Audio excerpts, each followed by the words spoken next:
bisa dipakai. Jadi basicnya masih sama kurang lebih seperti di pemrograman NetBeans ya. Yang mana kalau untuk basic dari sebuah pemrograman yang sifatnya visual ya, itu pasti mempunyai satu buah project ya. Yang mana project tersebut terdiri dari beberapa form, entah itu form, report lah dan lain sebagainya ya.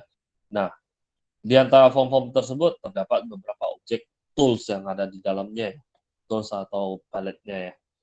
Nah, objek-objek tersebut tersusun dalam sebuah form. Kemudian dalam form tersebut tersusun dalam sebuah project.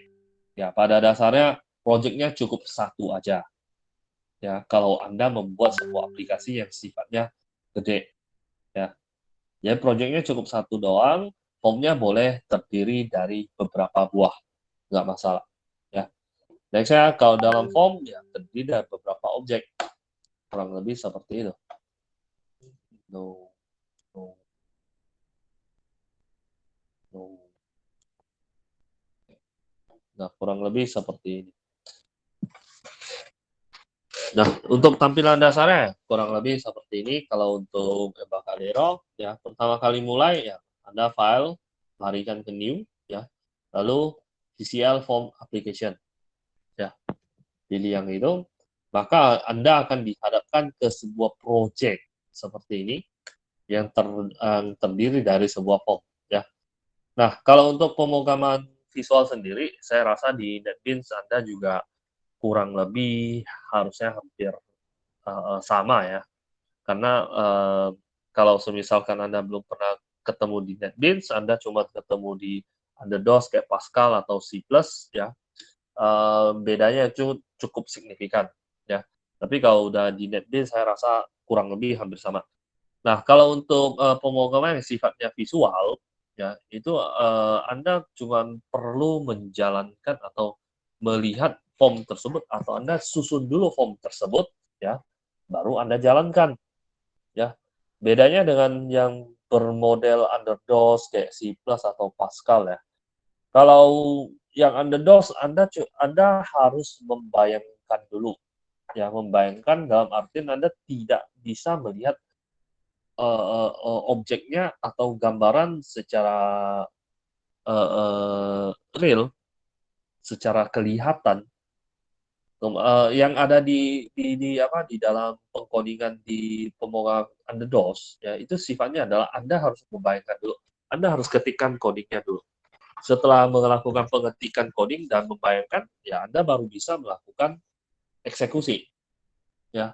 Anda baru menjalankan pengkodingan tersebut, baru memunculkan gambaran dari pengkodingan Anda. Sedangkan kalau yang permodelannya visual itu beda. Ya, visual ya ada gambaran sebuah form atau Anda punya kanvas, ya, punya sebuah tempat untuk diletakkan objek-objek tertentu nantinya, kemudian Anda tinggal jalankan. Nah, codingnya ada di mana? Codingnya nanti setelah Anda selesai menyusun gambaran dari form yang hendak Anda pakai. Contoh kayak begini. Nah, ini kan udah ada formnya, ada kanvasnya. Tinggal saya jalankan aja, udah selesai. Nah, formnya udah tercipta. Ya, bedanya kalau dengan yang bermodel Underdos, ya, Anda harus pikirkan, Anda harus bayangkan, Anda harus gambarkan terlebih dahulu pengkodingannya, baru bisa dijalankan untuk membentuk kanvas seperti ini. Sedangkan kalau untuk yang bermodel visual ya enggak. Anda sudah punya kanvasnya, Anda tinggal tambahkan blok-blok, tambahkan objeknya dan lain sebagainya. Setelah itu tinggal jalankan, udah. Jadilah dia seperti itu. Ya. Nah, ini untuk gambaran dari sebuah pemrograman yang modelnya visual, dan saya rasa Anda pasti ketemu di NetBeans sudah ada juga. Ya. Oke. Next, saya paling perlu menjelaskan beberapa pernak-pernik utamanya. Ya. Nah, kalau untuk pemrograman bermodel visual, ya, yang diutamakan itu biasanya adalah ada sebuah objek seperti ini, ya, objek kalau dalam hal ini ada form, ya, form, kemudian ada tools objeknya seperti ini, ya. Nah, Yang cukup penting dari sebuah pemrograman yang sifatnya visual itu adalah properties, ya. Karena properties itu nantinya juga akan digunakan dalam bentuk pengkodingan yang ada, ya. Nah, contoh form seperti ini, ya, form 1, ya, ada sebuah form, kemudian Anda lihat pada bagian kirinya di sini nih, ya. Ini ada banyak sekali properties yang bisa di-setting. Properties itu apa? Properties itu bagian dari form yang fungsinya untuk melakukan pengaturan terhadap form tersebut. Entah itu font font size-nya lah, font penulisannya lah, entah itu align-nya lah, entah itu label dan lain sebagainya, atau penamaannya juga ada, ya. Jadi ada beberapa bagian utama yang penting dari sebuah objek yang terdapat di dalam entah itu form ataupun project itu tersendiri, ya. Nah, kita bahas pertama itu dari form dulu ya. Jadi form ya, untuk properties utamanya ya paling kayak begini nih, tuh. Properties utama yang paling sering dipakai itu salah satunya align, ya. Align ya kalau Anda bisa coba nanti ya. Kalau saya setting ke right, ya ketika saya jalankan, ya posisinya dia akan lari ke kanan. Dan align kan seperti di Word, ya kalau right ya larinya ke kanan semua. Atau setting align-nya ke left, ya larinya ke kiri. Nah, sini.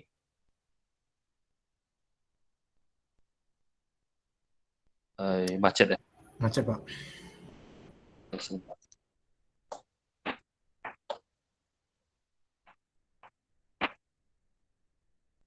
Tes.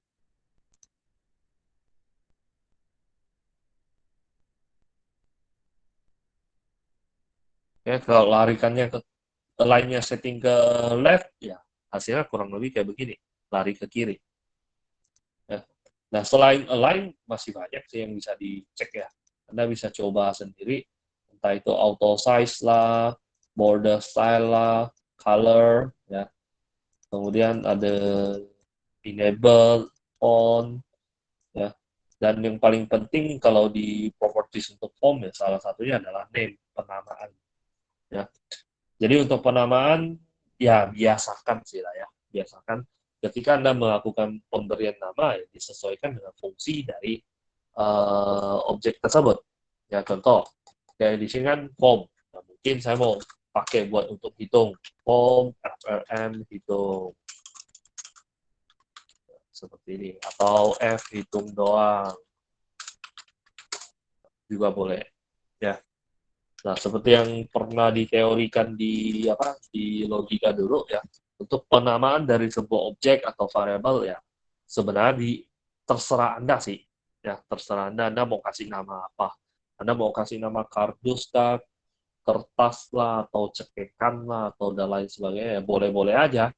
Cuman ya eh, Anda harus mengingat mengingat dan ingat kalau dalam pemberian nama ya ketika namanya cekek ya fungsinya adalah untuk ini atau dia merupakan gambaran dari variabel seperti ini ya dan lain sebagainya. Nah, dalam pemberian nama kalau bisa sih disesuaikan ya.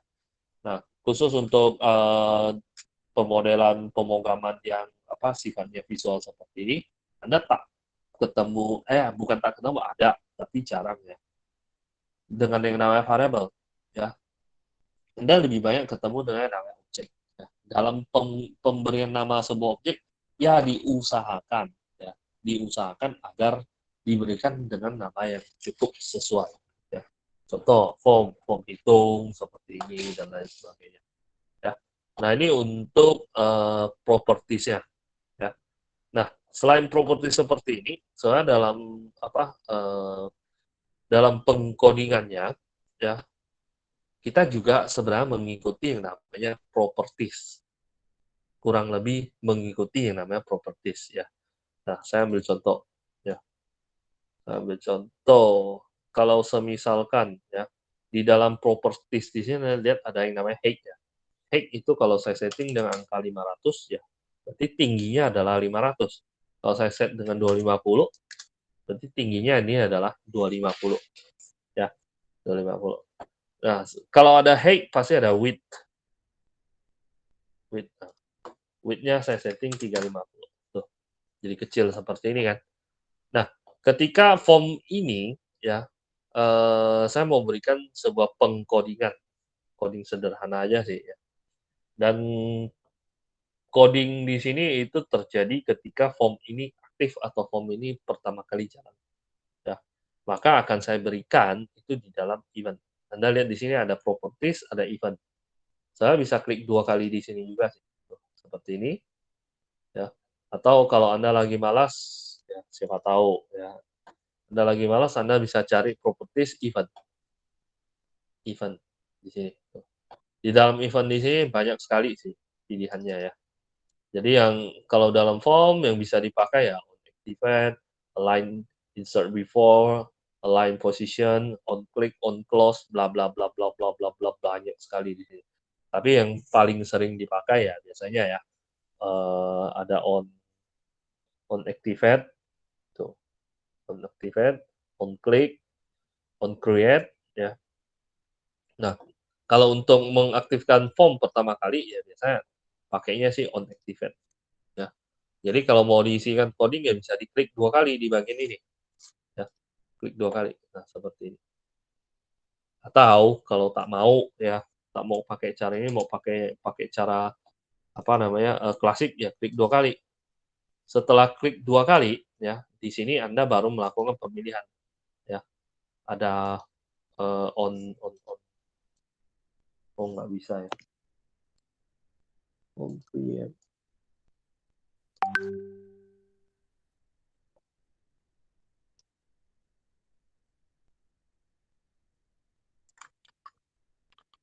oh nggak bisa.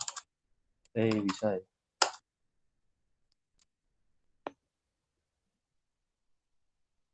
Oh nggak bisa.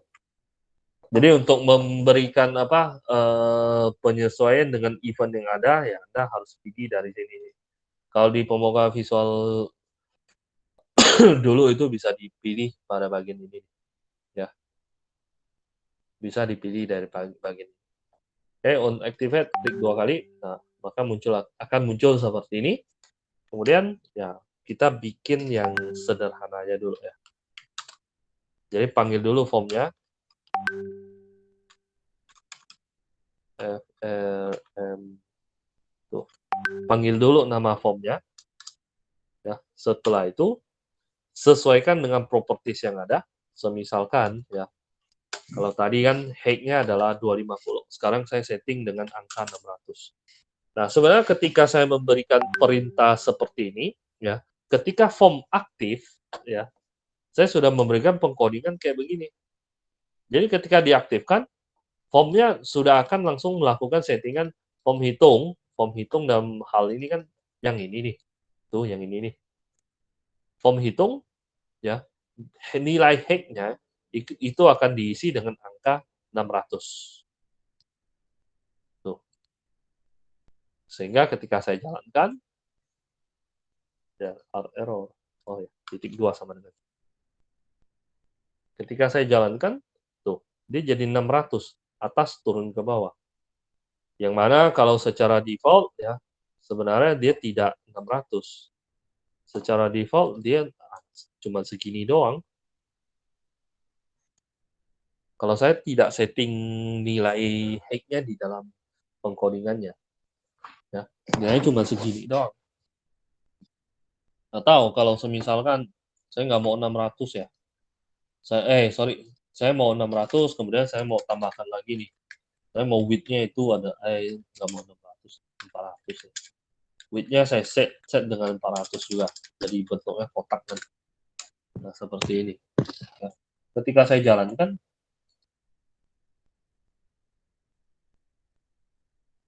oh harus titik koma. Nah, ketika saya jalankan, bentuknya ya kotak. Wih.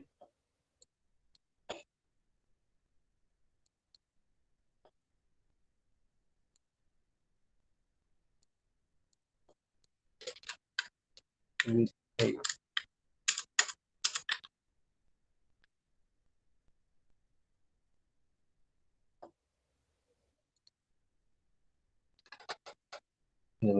Masih 400.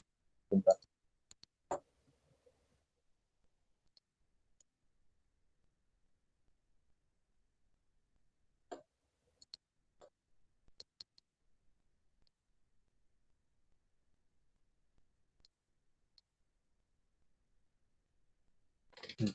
Oh iya,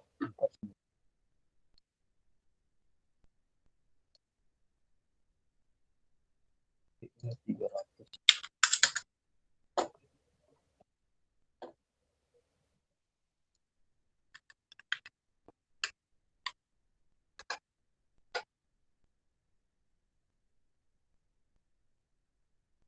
Tes dulu ya.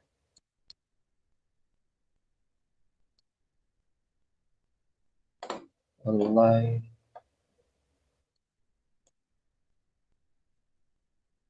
Align on. Nah, defaultnya seperti ini ya. Jadi ketika saya berikan pengkoringan kayak begitu, ketika saya jalankan,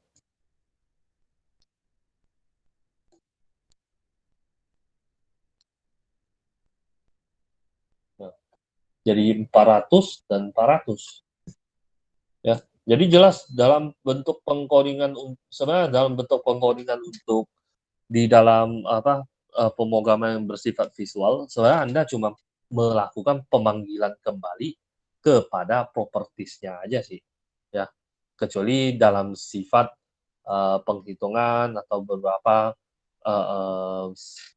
coding yang harus dijalankan by system, ya, by system. Maka dia tidak perlu melakukan pengaturan terhadap propertiesnya. Tapi pada dasarnya, ya, ketika Anda meletakkan coding, sebenarnya Anda cuma mengutak-ngatik yang namanya properti saja sih, ya. Dan itu akan lebih banyak kita temukan nanti, ya, pada saat kita sudah masuk ke sedikitnya yang namanya pengkodingan, ya. Nah, kurang lebih seperti inilah gambarannya. Mungkin ada yang mau ditanyakan terlebih dahulu, barangkali. Apakah cukup jelas? Untuk sama dengannya itu harus ada titik duanya ya, Pak? Ya, untuk pengkodingan ketika Anda memberikan simbol sama dengan, ya Anda harus pakai titik dua sama dengan. Kemudian setiap akhir dari sebuah pernyataan tersebut harus pakai titik koma seperti ini. Yang tadi itu masalahnya di align-nya ya, Pak? Yang mana? Yang tadi yang Bapak otak-atik. Yang untuk hex and width-nya ini, Pak. Tadi kan nggak Kenapa? jalan. Tadi kan nggak jalan, Pak. Oh, tadi Masalah enggak di masalahnya di sini, align. jadi Align kayak ketika saya set dengan align left-nya, dia otomatis akan buat seperti ini. Dia akan ngambil secara full sebelah kiri seperti ini. oke, Pak. Kalau semisalkan saya set right, ya tanpa perlu saya ngapa-ngapain, dia juga akan bikin secara full seperti ini. Jadi memang ada beberapa yang akan membuat apa istilahnya, dia melakukan pengaturan secara otomatis. Nah, itu sifatnya udah default. Oke, Pak. Ya, yang lain?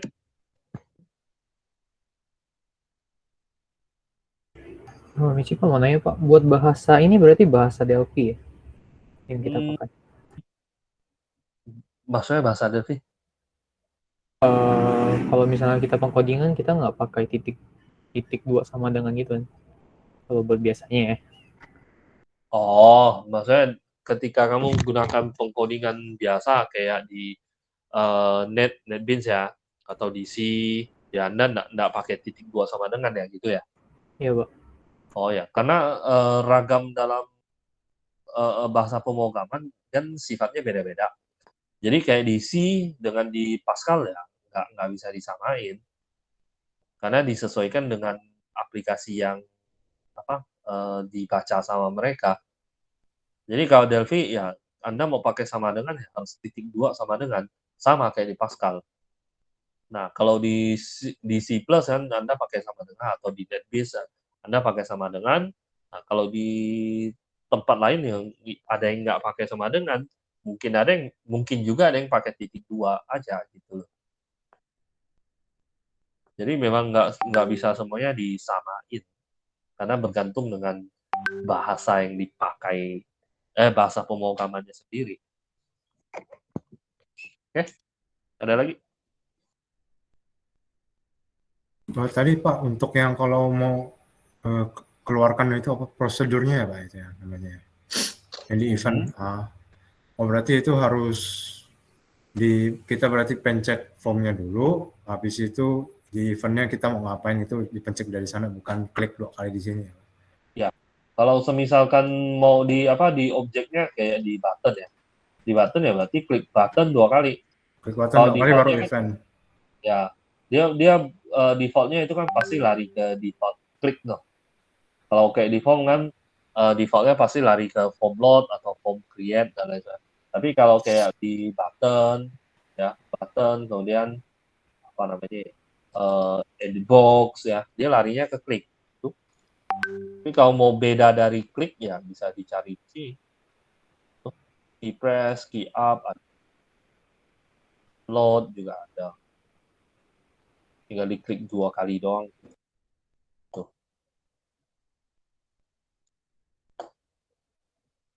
Kurang lebih seperti itu. Ada lagi?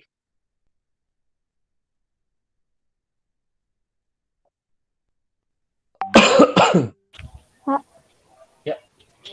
kalau misalnya kan saya udah install ini tapi saya nggak ada install Delphi, nggak apa-apa Kak? Atau saya harus install Delphi-nya lagi? Kalau kamu searching Delphi-nya keluar nggak? Belum coba sih. Nanti dicoba ya. Kalau tak ada mesti install. Berarti contoh ini ya. Delphi kan. Kalau memang udah terinstall lebih bisa dipanggil. Oke. Yang lain? Halo Pak. Pak, maaf boleh tolong jabarkan aturan-aturan dasar dalam bahasa program ini nggak ya Pak? Yang dasar-dasar aja yang bakal sering kita pakai Pak. Aturan dasarnya ya? Iya. Aturan dasarnya ya pertama kalau untuk aturan dasarnya Anda ketika melakukan penambahan sebuah objek ya biasa Anda harus perhatikan pemberian namanya aja sih. Pemberian nama. Contoh ya, kayak edit box ya, properties default yang bakal sering disetting ya paling penamaan kan, edit 1 jadi edit angka pertama, edit pertama dan lain sebagainya. Itu yang pertama. Yang kedua, apapun yang ada di dalam sini ya jangan diutak-atik kecuali ada penambahan. Ya, ini penting sekali ya. Itu editable nggak Pak? Ini akan tercreate secara otomatis ya. Ketika kamu tambahkan objek atau lain sebagainya, ini akan terbikin secara otomatis. Ini jangan pernah dihapus sama sekali. Pak, itu editable nggak Pak? Apa? Itu bisa dihapus ya Pak? Kalau di Java kan dia ada kayak highlight itu kan Pak, di highlight itu kayak memang dari sistemnya itu nggak bisa dihapus gitu Pak. Kalau yang ini edit benar-benar bisa diedit Pak. Itu mati. Kalau udah kayak gini ya bisa. Coba ya jalankan ya. Berarti itu juga jangan ditambah-tambahin coding lagi ya Pak? Yang dari penambahan boleh ya, tapi penambahan disesuaikan dengan fungsinya nanti. Jadi nggak sekarang. Kayak nambahkan variabel agar bisa digunakan secara global ya bisa ditambahkan di sini. Oke Pak, makasih Pak. Intinya sih ini jangan diutak-atik lah ya, kecuali nantinya Anda mau pakai atau ada keperluan baru boleh dilakukan utak-atik. Tapi selama tak ada keperluan jangan utak-atik sama sekali, karena hilang satu aja dia udah error nggak jalan. Nah itu dasarnya sih. Itu bisa disetting nggak ya Pak ya? Biar Bisa? Kalau di setting nggak bisa. Nggak bisa. Memang dari sononya udah kayak begitu. Di minimal saja lah berarti ya Pak. Berarti itu kayak generate dari sistemnya gitu ya, kalau kayak log gitu. Pokoknya yang di bawah yang boleh kau utak-atik itu di bawah implementation. Habis ini udah boleh di bawah. Oh. Di atasnya itu jangan disentuh sama sekali, biarkan. Ada lagi? Kalau tak ada, saya lanjutkan ya. Nah, tak ada dasar yang lebih bagaimana lagi sih, ya. Palingan cuman kurang lebih seperti itu, ya. Nah, next dalam pemrograman ini, ya, dalam mata kuliah ini sebenarnya saya nggak sih, saya jarang sekali kasihkan Anda yang namanya sebuah modul, kemudian ada latihan ABC, ya. Kemudian saya kasihkan modulnya, Anda cuma perlu melakukan pengetikan. Ya, nggak seperti itu. Ya. Karena dari dulu sampai sekarang, ya permodelan saya nggak suka on text ya. Sesuai dengan buku teks, yang mana Anda cuma perlu lihat, baca, disesuaikan, disamakan dengan buku modul yang ada, kemudian selesai. Ya, nggak seperti itu. Ya, saya lebih banyak ke arah mengajak Anda coba berpikir secara gamblang atau secara sederhananya untuk menyelesaikan sebuah case. Ya, karena kalau semisalkan Anda dihadapkan dengan modul atau disuruh mengerjakan sesuai dengan konteks modul yang ada, ya Anda cuma akan melakukan pengetikan sih. Ya, dan saya nggak mau seperti itu. Ya, jadi diusahakan kalau semisalkan ada yang tak dimengerti dalam bentuk perkuliahan di sini ya, lebih baik langsung ditanyakan saja. Ya, karena saya jujur aja masih lebih suka ngajak Anda untuk berpikir secara logis sih. Ya.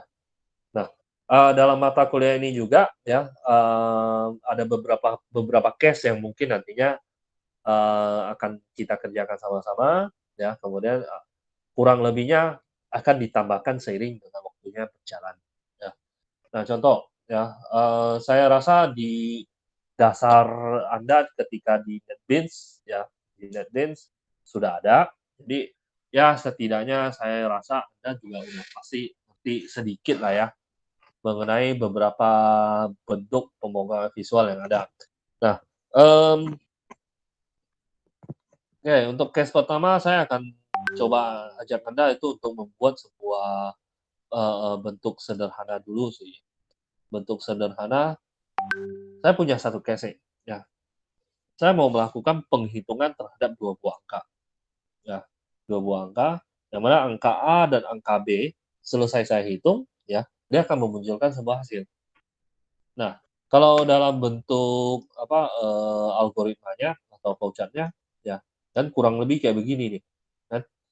Start, ya, setelah itu Anda input satu angka, input dua angka, setelah itu angka tersebut akan dijumlahkan dan kita cetak nilai ya, setelah itu selesai.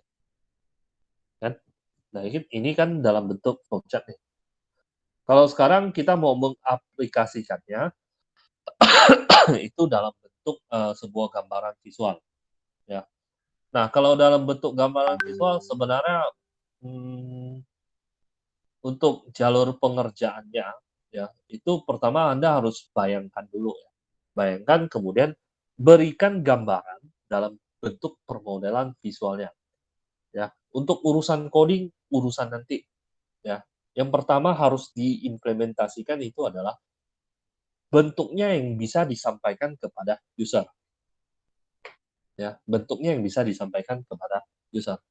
Nah, kalau dalam bentuk yang seperti ini, ketika saya suruh Anda, bro, lu tolong, bro atau sis ya, lu tolong bikinkan sebuah bentuk aplikasi sederhana untuk melakukan penjumlahan antara kedua nilai seperti ini, ya, dalam bentuk pemrograman C. Dalam bentuk pemrograman C.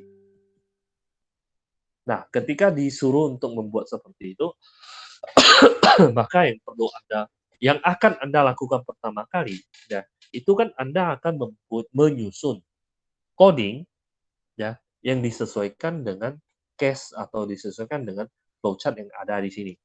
Betul ya? Anda bikin coding ya.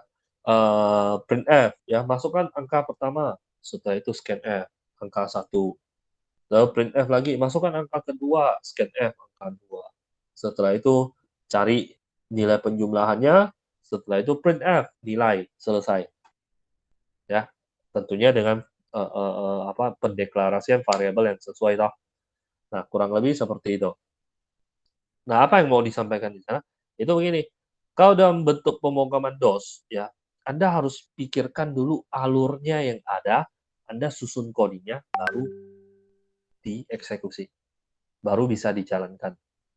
Ya, kalau tidak menyusun coding, maka dia tidak bisa dijalankan. Nah, bedanya dengan bentuk visual ya, Anda punya satu kanvas seperti ini, anggap saja Anda punya satu kertas, kemudian dari kanvas atau kertas tersebut, ya Anda harus bikin sebuah aplikasi sederhana yang bisa dilihat orang, yang mana orang akan melakukan pengujian atau mencoba ya aplikasi tersebut sesuai dengan yang diinginkan. Contoh, kan tadi kan saya bilang coba bikin satu buah aplikasi kayak begini nih. Ya, kalau dalam bentuk kanvasnya atau bentuk yang bisa saya gambarkan kepada user, ya paling saya bikin 2 buah text box. Ya. Kalau JetBrains mungkin namanya text box. Kalau di sini namanya edit box ya. Jadi agak sedikit berbeda. Ya. Edit box, setelah itu saya tambahkan label.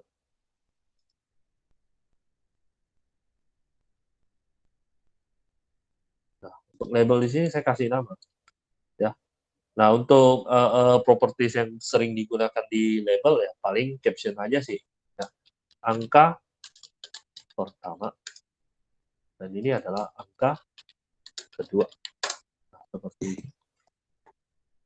Setelah itu untuk edit box-nya ya paling saya kasih nama. Yang penting di bagian ini ya nama ed pertama. Ini mungkin ed kedua. Nah. Kemudian teksnya saya kosongkan. Nah, kayak begini. Setelah itu coba jalankan. Nah, ketika dijalankan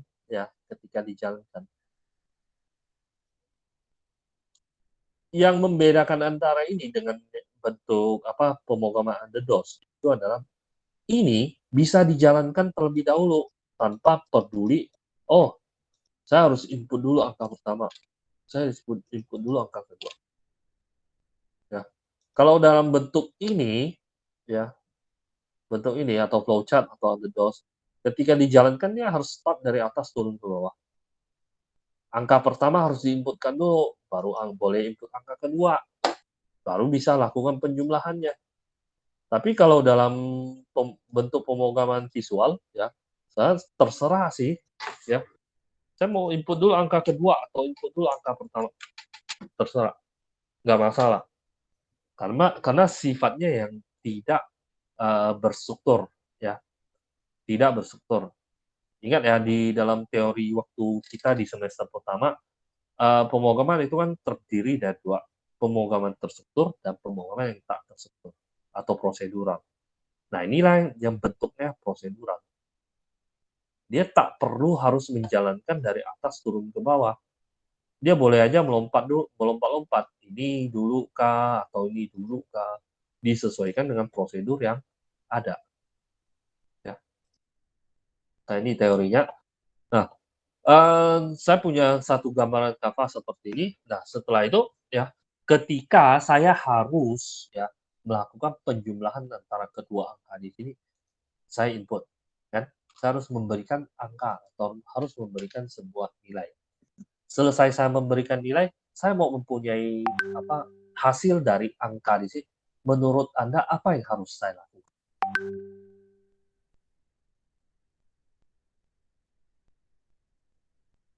Menurut Anda apa yang harus saya lakukan agar saya bisa mendapatkan hasil dari kedua angka di sini?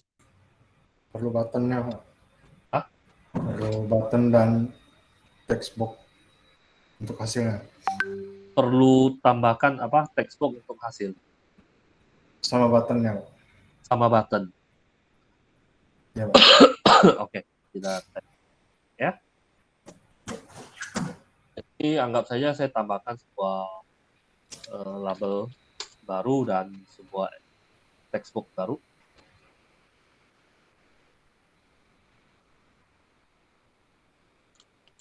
Oke, hasil. Kemudian tambahkan sebuah button ya.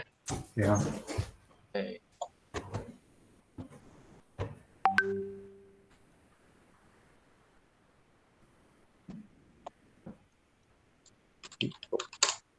Oke. Ketika saya jalankan, yang diharapkan dari Nopri ketika memberikan tambahan seperti itu ya mungkin seperti ini. Saya memberikan inputan, ketika itu saya tekan ini, maka dia akan memunculkan hasil di sini. Seperti ini. Gitu ya. Ya, Pak. Oke. Nah, ini nggak salah ya.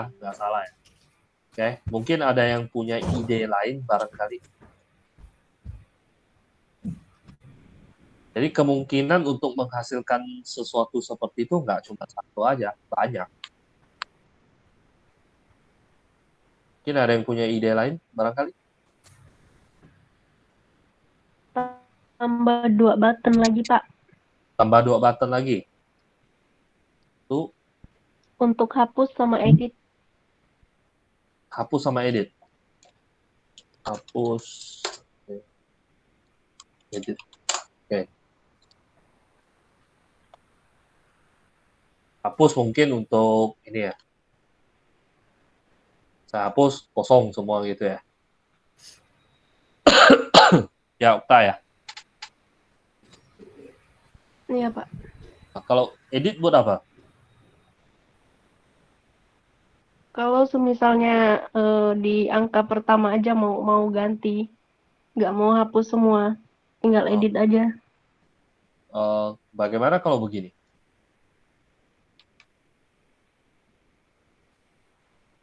Edit yang Kenapa, Pak?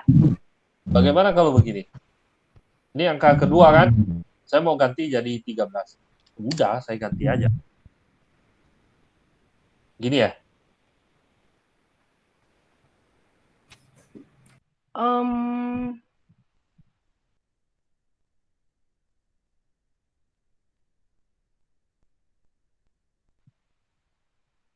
Aduh, saya nggak ngerti mau jelasinnya, Pak. Nggak ngerti kata-katanya. Iya. Jadi begini, sebenarnya dalam bentuk kayak begini ya. Ketika Anda tidak melakukan proteksi terhadap bagian yang ada di sini, edit ini nggak usah dipakai. Maksud kamu kan mungkin ya, oh saya nggak mau hapus semua nih. Kalau saya klik hapus kan hapus semua nih, kan? Tapi saya maunya ketika saya klik edit, saya cuma mau mengganti yang ini aja. Saya nggak perlu, ini harusnya nggak perlu. Kan, kenapa? Ya saya nggak tanpa perlu klik ini, saya cuma tinggal ganti aja, udah selesai. Sebenarnya kayak gitu. Gini, iya benar. Maksud saya gini, kalau misalnya kita hapus satu-satu itu kan lama ya. Kalau misalnya kita punya error di salah satu aja, jadi kita butuh button edit itu hanya untuk perbaiki yang error aja gitu. Oh nggak, ketika dia error dia nggak bisa dibaca kayak begitu lagi, error semua. Nah, tapi oke lah, nanti kita lihat lah untuk kedepannya. Karena untuk edit sendiri posisinya bukan di awal-awal sih. Biasanya edit itu ketemunya waktu kita udah utak-atik di dalam database. Oke, thank you ya Okta ya. Oke, Pak. Oke, yang lain mungkin ada yang mau menambahkan lagi? Berarti tadi Bapak bilang ada proteksi, berarti kayak membatasi inputannya biar enggak ada huruf, hanya dikit gitu. Bisa jadi. Atau proteksi maksudnya begini, ketika saya lakukan, selesai saya hitung, semuanya nggak bisa diinput lagi. Ketika saya tekan new, ya baru, atau hitung baru, atau edit, baru saya bisa melakukan pengeditan terhadap mungkin seperti itu. Itu kan termasuk proteksi juga. Nggak bisa input di angkanya atau di hasilnya, Pak? Di angka dan di hasil bisa ketiga-tiganya. Oke. Dikondisikan aja sih sesuai dengan itu ke depannya aja. Ada lagi yang mau ditambahkan? Saya Pak, Ya, Bening, silakan. mungkin ditambah coding di edit hasil tuh Pak, tanpa harus ada button hitung dan hapus. Heeh. Jadi di edit apa tuh hasil ya Pak ya. Heeh. Angka Ini ya. pertama dikali dengan angka kedua nanti muncul di kotak hasil tuh Pak. Dengan ketentuan apa? Ketentuannya ini Pak, manggil angka pertama di coding di dalam sini lah Pak, di hasil Pak, dikali dengan angka kedua. Oke. Sebenarnya mungkin maksud kamu kayak begini ya. Ketika saya input ini, dia langsung dikalikan di sini ya. Iya Pak. Oke, thank you Bening ya. Jadi salah satunya ya mungkin seperti itu. Tapi nggak bisa, nggak, masih kurang tepat sih, perlu penambahan sedikit ya. Jadi apa yang disampaikan Bening, mungkin itu yang mau saya coba kejar di Anda. Jadi nggak melulu ketika Anda harus melakukan penghitungan seperti ini, Anda harus pakai button. Enggak. Bisa aja ya, saya input ini, saya tekan enter. Ketika saya tekan enter, saya memunculkan hasil di sini. Tanpa harus saya tekan button hitung lagi. Ya, atau ketika saya klik di sini langsung muncul hasilnya. Tanpa tekan button hitung atau button hapus atau tekan enter di sini. Ya. Jadi sebenarnya ragam untuk memunculkan hasil ya, yang terdapat di dalam sini ya, atau hasil penghitungan dalam hal ini ya, hasil penghitungannya itu ragam sekali caranya, dan itu bergantung ya dengan yang namanya saya sebut dengan namanya trigger atau pemicunya ya. Nah, pemicu itu seperti apa? Kayak begini. Contoh ya, kita kan jalankan aplikasi ini nih. Ya. Angka pertama 65, angka kedua 12. Ya. Ketika saya mau memunculkan angka di sini, ya, saya kan klik ini. Ketika saya klik, baru memunculkan ini tambah ini di sini. Maka dari itu, ya, pemicu agar dia bisa dimunculkan angkanya di sini itu kan letaknya di sini. Ketika saya klik ini, kan? Maka dari itu inilah yang dijadikan sebagai pemicunya. Ya, ketika Anda ketemu dengan pemicunya, pada saat itulah Anda meletakkan coding di sana sesuai dengan pemicunya. Ya. Nah, dalam hal ini berarti ya, ketika saya mau memunculkan ini, saya kan klik ini, ya. Dan ketika saya klik, yang akan terjadi itu adalah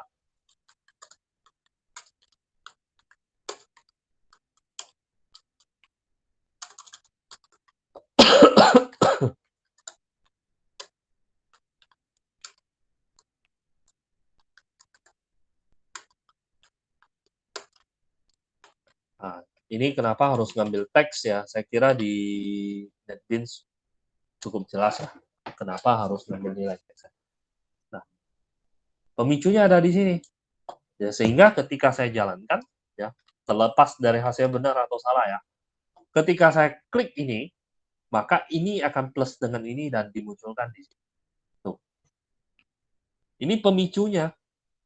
Pada saat Anda ketemu dengan pemicunya, pada saat itulah Anda meletakkan coding di sana. Sekarang, kalau saya mau hapus, ketika saya hapus, saya maunya ini semua kosong. Berarti pemicunya agar ini menjadi kosong terletak di sini. Pada saat itulah Anda meletakkan coding juga di bagian ini. Ya. Codingnya apa? Dihapus saja, dikosongkan. Teksnya dan kosong.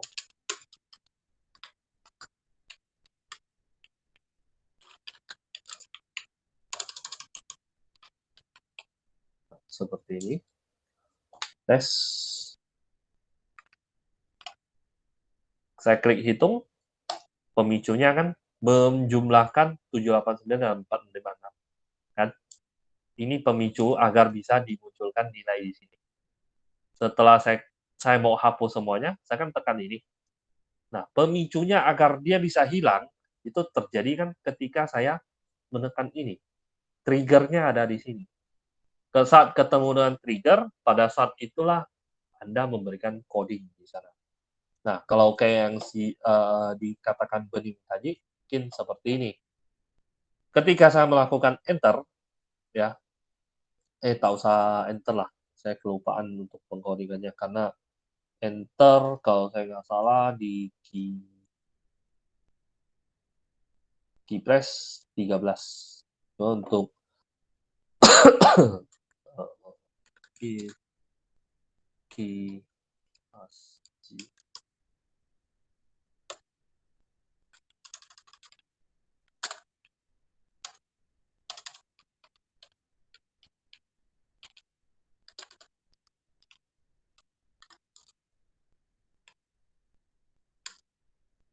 ASCII. Sorry, yang ini saya agak kelupaan, jadi next baru saya bahas saja. Cuman saya ambil sedikit yang agak-agak mirip lah ya. Jadi seperti yang saya bilang tadi, nggak melulu harus menggunakan button, ya.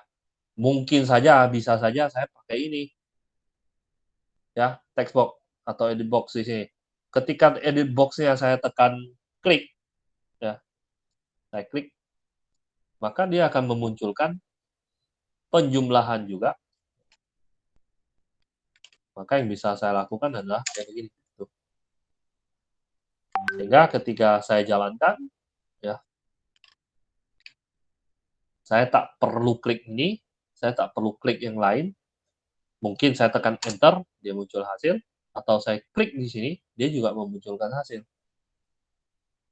Sama kan? Memunculkan hasil, cuman ya triggernya aja yang berbeda. Kalau trigger yang default atau biasanya kan tekan di sini nih, ya.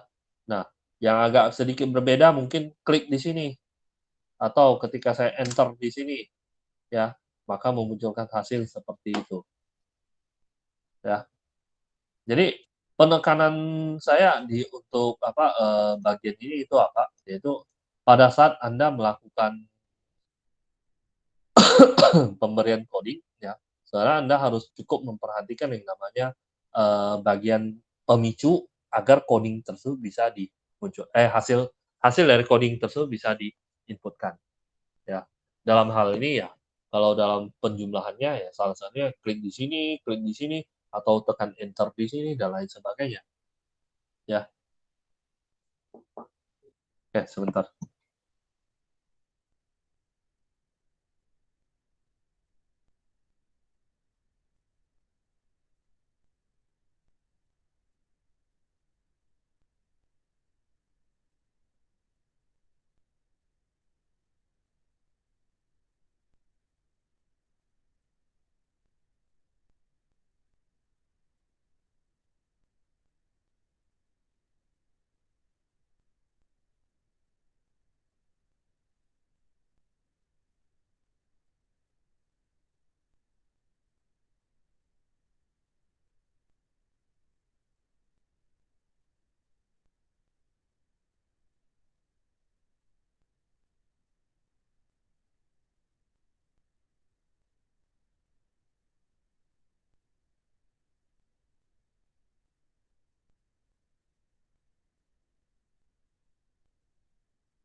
Oke, balik lagi. Jadi yang perlu dicamkan itu adalah pemicunya, ya. Itu yang saya kira perlu dan cukup harus diperhatikan untuk kedepannya. Karena kedepannya ya lebih banyak akan saya tanyain atau dicamkan kepada Anda, kapan sih harus masukin codingnya di sini? Kapan sih harus memberikan pengkodingannya? Kapan sih triggernya itu dimunculkan? Dan lain sebagainya, ya. Oke. Dia yang udah dijelasin ya. Nah, sekarang proses penghitungannya, ya. Nah, kalau dalam bentuk penghitungan si Delphi ini sebenarnya cukup unik sih ya. Karena Karena kalau untuk Delphi sendiri ya, bentuk dia untuk mengkonvert atau membaca sebuah isi di dalam edit box ya, itu selalu dijadikan sebagai nilai string ya. Contoh ya, kenapa ketika saya melakukan penjumlahan ya 456 789 ya, ketika saya jumlahkan hasilnya kayak begini ya. Seperti yang Anda ketahui, kalau terjadi penggabungan seperti ini artinya adalah Anda menggabungkan antara teks pertama dan teks kedua. Ya. Nah, dalam Delphi sendiri, ketika Anda memasukkan sebuah nilai dalam edit box seperti ini, ya, nilai yang ada di dalam itu dibaca sebagai string. Dalam teorinya, string tambah dengan string itu artinya adalah penggabungan antar kedua buah nilai seperti ini. Ya, terjadi penggabungan. Maka dari itu hasilnya adalah 456.789. Duanya digabungkan jadi satu. Kan? Nah, sekarang agar bisa melakukan penjumlahan terhadap nilai yang diinputkan di dalam string, di dalam text box, maka yang harus dilakukan itu apa? Anda harus convert. Ya, Anda harus merubah. Ketika Anda berhadapan dengan teks, ya, Anda harus merubah ke dalam bentuk tipe data numerik, ya. Perintah yang bisa dipakai dalam pengkodingan biasa ya, salah satunya string to integer. String to integer, edit atau objeknya untuk yang sifatnya adalah string dijadikan sebagai integer. Dan ketika ini saya jalankan, error. Kenapa? Tuh, karena ini sifatnya numerik, ketika ditambahkan dengan string itu kan tak bisa. Error ya, maka dari itu ini nggak bisa dijumlahkan. Maka yang bisa Anda lakukan itu adalah Anda harus convert juga nilai yang keduanya menjadi numerik. Sekarang posisinya ini numerik dan numerik, pasti bisa dijumlahkan ya. Dan ketika dijalankan lagi error lagi ya. Kenapa?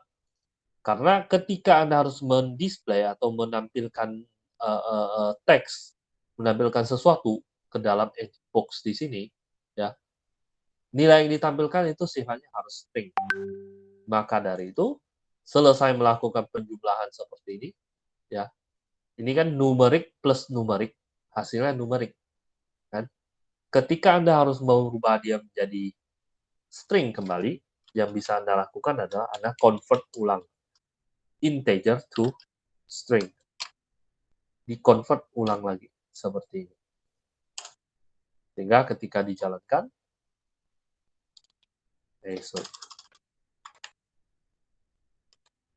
hitung hasilnya jadi begini. Ya.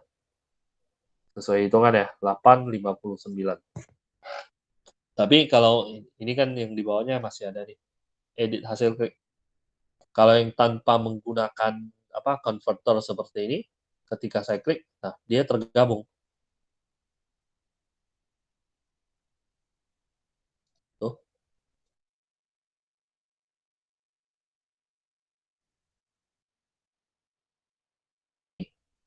Dia akan dijumlahkan karena dia di convert ke numerik dulu, convert ke numerik baru ditambahkan. Ya. Nah, kurang lebih seperti inilah tata cara untuk mengconvert dari string ke integer. Ada yang mau ditanyakan barangkali?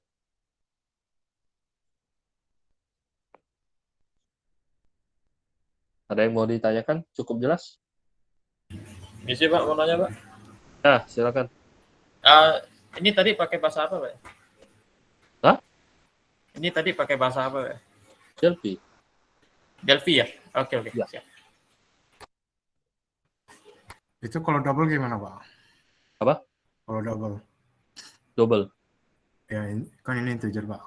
Sesuatu yang berkoma ya? Iya, kalau konversinya kalau itu str to double atau ada singkatan lainnya juga. Mari kita lihat. Kalau saya tak salah double ada. str to besar. yang ada float. Oh, sama Kalau ya. kalau sesuatu yang berkoma udahlah pakai float.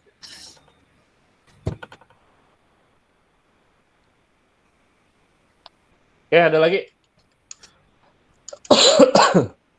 Pak boleh coba demokan yang ini lagi nggak Pak? Yang pas Bapak mau pakai buttonnya lalu pindah ke apa ini tempat pengkodingannya Pak? Yang apa? Dari kayak gini kan button kan Pak. Nah, pas Bapak mau kayak buat macam metodenya gitu tuh gimana Pak? Kayak generate metodenya gitu. Itu klik 2 kali di button lalu event ya Pak?